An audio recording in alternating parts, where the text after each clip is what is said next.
வணக்கம். இது உங்கள் ஊடகம், தமிழர்களுக்கான ஊடகம் ஜீவா டுடே.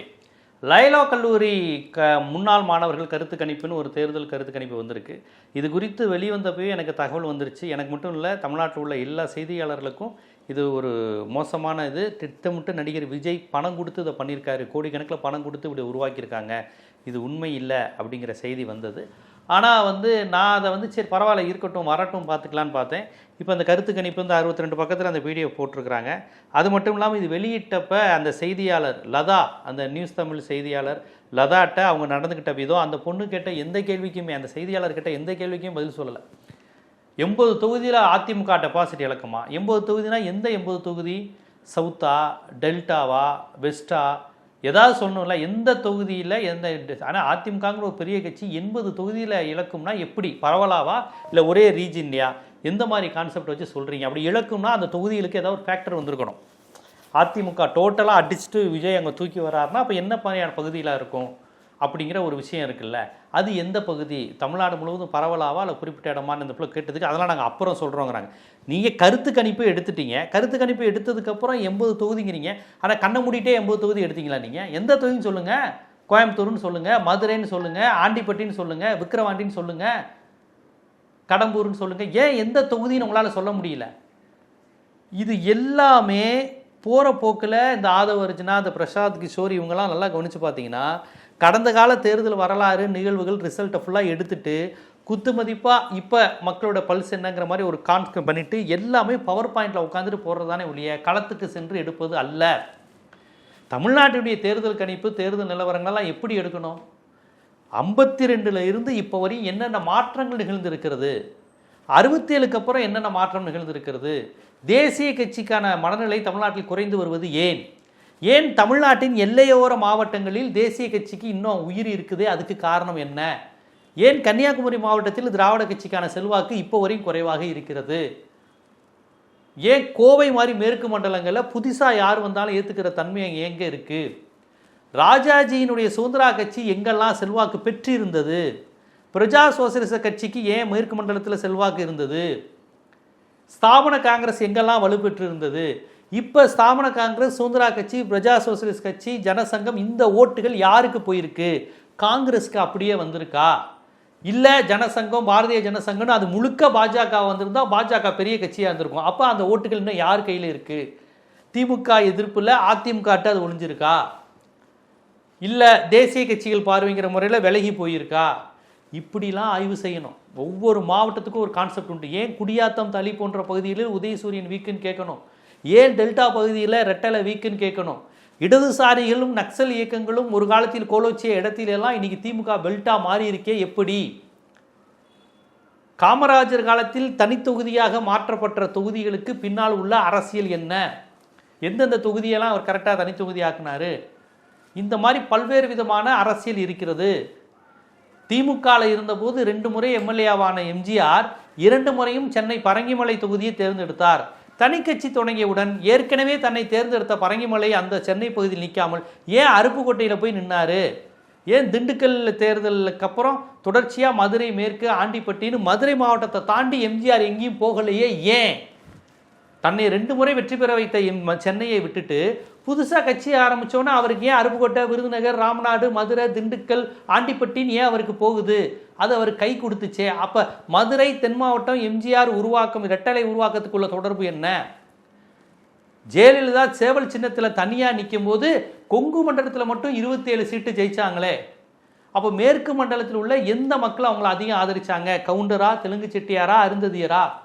இன்று வரை இரட்டலைக்கான மாசும் ஜெயலலிதாக்கான மாசும் மேற்கு மண்டலத்தில் எடப்பாடி வரையும் தொடருதா? தொடர்ந்தால் என்னென்ன காரணம், எதனால் அவங்களுக்கு இருந்தது? இவ்வளோ விஷயம் இருக்குது சார் ஒரு தேர்தல் கணிப்பில். செல்லூர் ராஜுவை இங்கே மீம் மெட்டீரியலாகவும் விமர்சனமாகவும் பலர் பார்க்குறாங்க. ஆனால் செல்லூர் ராஜு தொடர்ந்து வெற்றி பெறுகிறார். திண்டுக்கல் சீனிவாசன் தொகுதியை தக்க வச்சுக்கிறாரு. ஆர்பி உதயகுமார் வெற்றி பெறுகிறார். ஆனால் இவங்க பேசுகிற பேட்டியெல்லாம் வச்சுட்டு இவங்களை விமர்சிக்கிற தன்மை சமூக வலைதளங்களில் இருக்குது. அப்போ சமூக வலைதளங்களில் ஹீரோவாக இருக்கக்கூடிய நாம் தமிழர் தேர்தல் அரசியலை 8 விழுக்காட தாண்ட முடியல.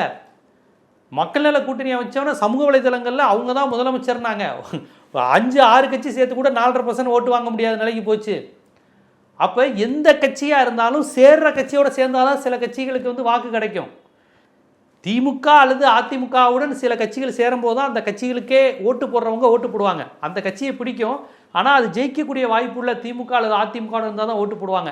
அந்த கட்சி தனிச்சு நின்றால் அவங்களுக்கு அந்த ஓட்டு விழாது. அதுக்கு மக்கள் நல கூட்டணி ஒரு சாட்சி. அப்போ இந்த மாதிரி விஷயங்கள் நம்ம எடுக்கணும். தமிழ்நாட்டின் கலைஞர் எதிர்ப்பு தொகுதிகள் சில தொகுதிகள் இருக்குது. ரெட்டலையை தாண்டி உதயசூரியனை தாண்டி வேற யாரும் வர முடியாதுன்னு சொல்லக்கூடிய பகுதிகள் டெல்டா போன்ற பகுதிகளில் இருக்குது. வட தமிழகத்தில் பாமக திமுக இடதுசாரி சிந்தனைகள் மூன்றும் இணைந்த தொகுதிகள் இருக்குது. அதில் எப்படி ஒன்று மேலே ஏறுது கீழே இறங்குது. அப்பேற்பட்ட வட தமிழகத்தில் இதுவரை இல்லாத அளவுக்கு 2016 தேர்தலில் இரட்டையிலே அதிக இடத்துல ஜெயிச்சிச்சு. 2016 ஜெயலலிதா அம்மையார் அதிகமான வன்னியர் கேண்டிடேட்டை நிப்பாட்டினாங்க. ஏன்? அதுக்கு காரணம் யார்? என்ன மாதிரி எலெக்ஷன் சினாரியோ? ஒவ்வொரு தேர்தலுக்கும் இவ்வளோ இருக்குது சார். தேர்தல் கருத்து கணிப்பா 80 தொகுதியில் ஏடிஎம்கே வராதான், ஏடிஎம்கே அவுட்டு, விஜய் எமர்ஜ் ஆகி வர்றாராம், மக்கள் பிரச்சனையோடு இருக்காங்களாம், பிரச்சனையை தீர்க்க யார் சரின்னு விஜய்னு சொல்லிட்டாங்களாம். எந்த ஊர் சார் இதெல்லாம்? விஜய்க்கு ஓட் பர்சன்டேஜ் இருக்குன்னு சொல்லுங்கள், ஆனால் நீங்கள் ப்ரொஜெக்ட் பண்ணுறது எல்லாமே விஜயை திட்டமிட்டு நீங்கள் ஒரு ஃபேப்ரிகேட் பண்ணி உருவாக்குறீங்கிறது அப்பட்டமாக தெரியுது இல்லையா? அதில் திமுகவுக்கும் விஜய்க்கும் 0.5% தான் டிஃப்ரெண்ட்டாக அதில் பண்ணியிருக்காங்க பாருங்கள். இந்த காமெடியில் நீங்கள் பார்க்கணும். திமுக 25.3%, அதிமுக 22.8%, பாஜக 10%. மக்கள் பிரச்சனையை தீர்க்கணும்னு மக்கள் 10% பாஜகவை தமிழ்நாட்டில் விரும்புகிறாங்களாம். தாவேகா விஜய் கட்சிக்கு 24.7%, அதாவது திமுகவுக்கும் அதுக்கும் ஒரு 0.4% தான் டிஃப்ரெண்ட்டாக. நாம் தமிழருக்கு 5.2%, பிற 12.3%. இது என்ன மாதிரியான கால்குலேஷன்? இந்த பிரசாந்த் கிஷோரும் அப்படி தான். போன மக்களவைத் தேர்தலில் ஒரு 10-12 சீட்டு பாஜக ஜெயிச்சிரும், 10-12, அதாவது 40 எம்பியில் 12 எம்பி பிஜேபி ஜெயிச்சிருமா? எந்த தொகுதி ஜெயிக்கும்? தனிச்சு நின்று 12 சீட்டு பாஜக தமிழ்நாட்டில் ஜெயிக்கணும் பிரசாந்த் கிஷோர் மாதிரி ஆட்கள் இங்கே சொன்னாங்க. நான் எப்போவுமே ஜெயிக்கும் ஜெயிக்காதுங்கிறத சொல்லாதீங்க, எந்த தொகுதியில் ஜெயிக்குன்னு சொல்லுங்கள். அதிமுக மேற்கு மண்டலத்தில் 60% ஜெயிக்கும் அப்படின்னு ஒரு கான்செப்ட் சொன்னால் அந்த தியரி நம்ப தகுந்த தியரி தான். ஏன்னா வரலாறு அப்படி இருக்குது. கடைமடை பகுதி முழுக்க திமுக ஸ்வீப் அடிக்குது அப்படின்னு சொன்னால் அது நம்பக்கூடிய தியரி. தென் மாவட்டங்கள் இப்போ உள்ள நிலவரம் எப்படி? இப்போ நீங்கள் விஜய் வந்ததுக்கப்புறம் டிடிவி தினகரன் விஜய்கிட்ட போயிடுவார், ஓபிஎஸ் விஜய்கிட்ட போயிடுவார், இப்படிலாம் பேசப்பட்டது. 2 பேருமே போகல. ஒருத்தர் ஏடிஎம்கே கூட்டணி போயிருக்காரு, ஒருத்தர் திமுகலே ஜாயின் பண்ணிட்டார். அப்போ ஏடிஎம்கேவினுடைய முக்குளத்தோர் மாஸ் வாக்குகள் இன்னொரு கட்சிக்கு போக வாய்ப்பு இல்லை. ஒன்று ஏடிஎம்கேக்கு போகுது, இல்லைன்னா டிஎம்கேக்கு தான் வருது ஏடிஎம்கேனுடைய வாக்குகள்ங்கிறது உதாயிருச்சு. இது தவிர்த்து வேறு யார் வாக்குகள் விஜய்க்கு போகுது? வட தமிழகத்தில் பாமக ஏடிஎம்கே இருக்குது. அப்போ இதை தாண்டி வேறு யார் வாக்குகள் விஜய்க்கு போகுது? விடுதலை சிறுத்தைகள் கணிசமான எண்ணிக்கையில் தமிழ்நாடு முழுவதும் இருக்காங்க, வட தமிழகத்தில் அடர்த்தியாக இருக்கிறாங்க. இப்போ தேமுதிகவும் விசிகாவும் சேரும்போது அந்த வட தமிழகத்தினுடைய கள்ளக்குறிச்சி, ரிஷிவந்தியம், விருத்தாச்சலம், தர்மபுரி, பெண்ணகரம், அரூர், பாலக்கோடு, இந்த மாதிரியான பகுதிகள் உங்களுக்கு தேமுதிக, விசிக, பாமக, அதிமுக ஸ்ட்ராங். இப்போ அதிமுக பாமக அங்கிட்ட நிற்கிது, இங்கே திமுக, விசிக, தேமுதிக, காங்கிரஸ் இங்கே நிற்கிது. அப்போ டஃப் ஃபைட்டாக அங்கே போகுது. அப்போ திமுக கூட்டணிக்கு ஒரு தொகுதியில் ஒரு ஹிஸ்ட்ரி இருக்குது, அதிமுக கூட்டணிக்கு அந்த தொகுதியில் ஒரு வரலாறு இருக்குது. விஜய் கட்சிக்கு எந்த தொகுதியில் நீங்கள் எந்த அடிப்படையில் அந்த கட்சியை தான் முதல் இடத்துல வைக்கிறாங்கிறதுக்கு ஏதாவது ஒரு ஆதாரம், தரவு வேணும். முதல்ல ஏதாவது ஒரு மாவட்டம் போட்டிருக்கீங்களா நீங்கள்? விருத்தாச்சலம் மாவட்டம் விஜய் வருகிறார், ஈரோடு விஜய் வருகிறார், விருதுநகர் மாவட்டம் விஜய் வருகிறார், அருப்புக்கோட்டை விஜய் வருகிறார், ராமநாதபுரம், இப்படி உங்களால் சொல்ல முடியுதா? ஏன்னா அதிமுக திமுகன்னு ஒவ்வொரு மாவட்டத்துடைய வரலாறு இருக்குது, என்ன செஞ்சுருக்காங்க, இப்போ யார் நிப்பாட்டுறாங்க, ஸ்டார் கேண்டிடேட் யார், சின்ன வலிமையான சின்னம், நலத்திட்டங்களுக்கான வாய்ப்பு என்ன, இல்லை அந்த ஆட்சிக்கு எதிரான மனநிலை, அதை கேப்சர் பண்ணுறதுக்கு எதிர்கட்சியில் என்ன பண்ண போகிறாங்க போன்ற பல்வேறு விஷயங்கள் ஒவ்வொரு தொகுதிக்கும் திமுகவுக்கும் இருக்குது, அதிமுகவுக்கும் இருக்குது. விஜய் கட்சிக்கு அப்படி என்ன இருக்குது? இது எல்லாமே நீங்கள் திட்டமிட்டு உருவாக்குறது. இப்போ கருத்து கணிப்புன்னு ஒரு விஷயம் எடுக்கிறோம்னா என்கிட்ட என்ன கேள்வி கேட்டாலும் பதில். இப்போ ஜீவாட்டுடைய ஒரு கருத்து கணிப்பு எடுக்குதுன்னு வச்சுக்கோங்களேன். ஏன் சார் அருப்புக்கோட்டையில் யார் சார் செல்வாக்கு? நான் பதில் சொல்லுவேன். கரூரில் யார் சார் செல்வாக்கு? நான் பதில் சொல்லுவேன்.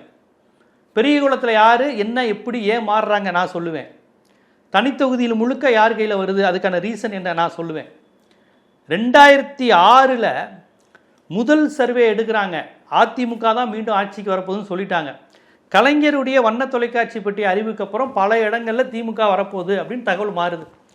ஒரு தேர்தல் ட்ரெண்டை மாற்றுவதில் உங்களுக்கு அறிவிப்புகளுக்கு நலத்திட்டங்களுக்கு ஒரு பங்கு உண்டு, சில பெரிய சம்பவங்களுக்கு பங்கு உண்டு. ராஜீவ்காந்தி படுகொலை மாதிரி ஒரு வளர்ப்பு மகள் திருமணம் தான் சன் டிவி எடுத்து போட்டது. சன் டிவி எடிட்டர் ராஜா அந்த வளர்ப்பு மகள் திருமணம் இது முழுக்க வீடியோ எடுத்து போட்டது. அது யாருக்கும் வரக்கூடாதுன்னு ஜெயலலிதா சசிகலா சொன்னாங்க. சன் டிவியில் முழுக்க எடுத்து போட்டு 96 எலெக்ஷனில் ஜெயலலிதா அம்மையாரும் சசிகலா அம்மையாரும் நகை குடோன் மாதிரி அப்படி நகையை போட்டு நின்ன அந்த ஒரு படம் டோட்டல் ஆட்சி அடித்து ரஜினி, மூப்பனார், திமுக எல்லாரும் சேர்ந்து மாறிச்சு. அப்போ அதிமுக மீது மக்களுக்கு அபிமானமே இல்லைன்னு அர்த்தமா? 96 தேர்தலை வச்சு அப்படி முடிவு எடுத்துக்க முடியுமா? முடியாது. 98லேயே ஏடிஎம்கே நிறைய ஓட்டு வாங்குச்சு, 99லேயும் நல்லா ஓட்டு வாங்குச்சு, 2001 ஆட்சிக்கே வந்துச்சு. ஸோ இந்த திடுக்கு அப்படிங்கிற சம்பவங்கள், தேர்தல் மடைமாற்றுகிற தன்மைகள், எப்போதும் இருக்கக்கூடிய பிரச்சனைகள், மத்திய அரசு தருகின்ற தொந்தரவுகள், இப்படி ஒவ்வொன்றா பார்த்து தான் நீங்கள் எலெக்ஷன் அனலைஸ் பண்ண முடியும். ஏன் மதுரை ஏடிஎம்கே பெல்ட்டாக இருக்குது? 2006 ஏன் முழுக்க முழுக்க திமுக பெல்ட்டாக திருநெல்வேலி மாறிச்சு? திருநெல்வேலி 89 தேர்தலையே அதிமுக 2ஆ பிரிந்த காலகட்டத்தில் கூட திமுகவுக்கு ஓட்டு போடாமல் காங்கிரஸுக்கு ஓட்டு போட்ட பகுதி திருநெல்வேலி. அந்த அளவுக்கு திமுக எதிர்ப்பு மனநிலை கொண்ட திருநெல்வேலி 2006க்கு பிறகு உங்களுக்கு 2006 எலெக்ஷனில் பார்த்தீங்கன்னா திருநெல்வேலி முழுக்க வந்து திமுக வெற்றி பெற்றது. ஏன்? கந்து வெட்டின்னு ஒரு சட்டம் கொண்டு வந்தாங்க, அது அதிமுகவுக்கு ஓட்டு போடுற சமூகத்தையே பாதிச்சிருச்சுன்னு ஒரு ஃபேக்டர் இருந்தது. இது தமிழ்நாடு முழுக்க பாதிச்சிச்சோ இல்லையோ, திருநெல்வேலியை பாதிச்சிச்சு, தென் மாவட்டங்களில் சில சமூகங்களை பாதிச்சிச்சு. ஸோ ஒரு ஆட்சியினுடைய செயல்பாடுகள்ங்கிறது சில வட்டாரங்களை மட்டும் சில விஷயங்கள் பாதிக்கும், சில சமூகங்களை மட்டும் பாதிக்கும், சில தொகுதிகளை மட்டும் பாதிக்கும். இன்றைக்கி 68 சமூகங்கள் டிஎன்டி மக்களுடைய பிரச்சனைங்கிறது உங்களுக்கு தேனி, திண்டுக்கல், மதுரை, விருதுநகர், ராம்நாடு, புதுக்கோட்டை வரையும் அந்த விஷயம் வந்து ஒரு இது பண்ணுது. கொஞ்சம் கரூர் அந்த சைடு வேட்டோ கவுண்டர் இருக்கிற பகுதியும் இருக்குது. ஆனால் அதிகமாக அந்த பிரச்சனையை பேசுவது வந்து பிரமலைக்கல்லர்கள், கொண்டைங்கட்ட மறவர், இருளர், இந்த மாதிரியான ஒரு 68 சமுதாய மக்கள் அங்கே இருக்கிறாங்க. இந்த பிரச்சனைனா என்னன்னு தெரியுமா? இது தேர்தலில் எதிரொலிக்குமா? இந்த டிஎன்டி சமூகத்தை சேர்ந்த முன்னாள் அமைச்சர்கள் அதிகம் இருக்கிற கட்சி அதிமுக. ஆனால் இந்த டிஎன்டி மக்களுக்கு அவங்களுக்கு என்ன பண்ணாங்க? தேர்தலில் எதிரொலிக்குமா? எதிரொலிக்கும். கடந்த முறை டிஎன்டி மக்களுடைய ஓட்டு திமுகவுக்கு விழுந்துச்சு. இப்போ திருப்பி அந்த சமுதாய மக்கள் ஓட்டு திமுகவுக்கு விழுமா? ஆனால் சமுதாய தலைவர்கள் பல பேர் இப்போ திமுகவுக்கு வந்திருக்காங்க. இது என்ன மாதிரியான தாக்கத்தை ஏற்படுத்தும்? இப்படியான நீங்கள் ஆய்வு செய்யணும். இப்படி எந்த ஆய்வும் செய்யாமல் எந்த அந்த இப்போ நான் கேட்ட கேள்விகளுக்கெல்லாம் அந்த தேர்தல் கணிப்பு எடுத்தாரே திருநாவுக்கரசராக அவர் இதை பேர் போட்டிருக்காங்க, அவருக்கு பதில் உண்டா? உங்களுக்கு டிஎன்டின்னு என்னென்னு தெரியுமா? வன்னியர் 10.5 இஷ்யூ என்னன்னு தெரியுமா? கடந்த சட்டமன்ற தேர்தலில் வன்னியர் 10.5 காரணமாக சவுத்தில் முழுக்க ஏடிஎம்கே அடி வாங்கின வரலாறு தெரியுமா? ராமநாதபுரம் மாவட்டத்திலேயே அதிமுக அடி வாங்கின வரலாறு தெரியுமா? ரெட்டலையை தோக்கடிச்சுட்டு பலாப்பழ சின்னத்தில் ஓபிஎஸ் ஜெயிச்சது காரணமான ஒரு செயற்குழு கூட்டம் உங்களுக்கு தெரியுமா? இப்படி ஒவ்வொன்றா இருக்குது சார். வாழைப்பழ சின்னத்தில் ஜெயலலிதா பிரச்சாரம் செஞ்சு அருள்ங்கிறவரை புவனகிரியில் ஜெயிக்க வைக்கிறாங்க. 5 வருஷத்துக்கு முன்னாடி அந்த பகுதியான உங்களுக்கு வந்து வர்க்கூரில் ஜெயலலிதாவே தோக்குறாங்க. வாழைப்பழ சின்னத்தை ஜெயிக்க வச்ச ஜெயலலிதாவால் ரெட்டலை சின்னத்தில் இன்னும் ஜெயிக்க முடியல. ரெட்டலை சின்னமே இல்லாத காலத்தில் சேவல் சின்னத்தில் இன்னும் ஜெயிச்சாங்க. தேர்தலுங்கிறது பல சுவாரஸ்யம், பல திருப்பம், பல நுட்பங்கள் உண்டு சார். எம்ஜிஆர் பிரச்சாரம் செஞ்சு சிங்கம்னு ஒரு சின்னம் தோத்துச்சு, எம்ஜிஆர் பிரச்சாரம் செய்யாமலே ரெட்டலை ஜெயிச்சிச்சு. இந்த மாதிரி பல வரலாறு உண்டு. நீங்கள் வந்துக்கிட்டு ஒன்றுமே இல்லாமல் விஜய்க்கு எல்லாரும் ஓட்டு போட்டுருவாங்கன்னா எந்த அடிப்படையில் விருதுநர்காரன் ஓட்டு போடுவான், எந்த அடிப்படையில் விக்கிரவாண்டிக்காரன் ஓட்டு போடுவான்? கரூர்காரனான அளவுகோல் வேறு, டிஎன்டி பிரச்சனை வேறு, வன்னியர் 10.5 இங்கே வேறு, தேவேந்திர குல வேளாளர்களுக்கு மாவட்ட செயலராக்கணுங்கிற இஷ்யூ தனியாக ஓடிக்கிட்டு இருக்கு. இது போக வட்டார பிரச்சனைகள், இது போக மாநிலத்தையே வஞ்சிக்கின்ற பாஜக அரசினுடைய ஜிஎஸ்டி கொடுமையை நேரடியாக அனுபவிக்கிற பஞ்சு மில் ஆலைகள், மேற்கு மண்டலத்தில் உள்ள ஆலை அதிபர்கள் வரி கொடுமையை அனுபவிக்கிறது. இன்னைக்கு கேஸ் சிலிண்டர் பிரச்சனை, வட்டாரம், தொகுதி, மதம், ஜாதி கடந்து தமிழனாக பாஜக நம்மளை வஞ்சிக்குதுன்னு நினைக்கின்ற மொழி உணர்வாளர்கள் எல்லா மாவட்டத்திலையும் இருக்கிறாங்க.